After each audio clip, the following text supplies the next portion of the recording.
Guys, কিছু বলার আগে ভিডিওটা দেখুন, এরপর পাবলিকে ফানি কমেন্ট পড়ুন। মা হওয়া এতটাও সহজ না। আজ 2 দিন যাবত 103 ডিগ্রি জ্বর নিয়ে বিছানায় পড়ে আছি, কিন্তু এখন আমার সংসার থেকে শুরু করে বাচ্চাকে সামলানো সবকিছুই করতে হয়। এটাই হলো মেয়েদের জীবন। আর এই বিপদের সময় একজন মানুষকে পাশে পেয়েছি, সেটা হলো হাজবেন্ড। এই সময় কম, শুরু করো। 103 ডিগ্রি জ্বর নিয়ে মেকআপ করলো কি করে জানি না। পৃথিবীর সবচেয়ে জঘন্যতম নষ্ট বাবা মা এরা। সঠিক বলেছেন।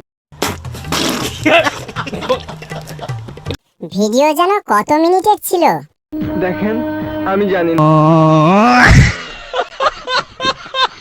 ফেসবুকে যেহেতু টাকা ইনকামের প্ল্যাটফর্ম, সেহেতু নাটক না করলে টাকা আসবে কি করে?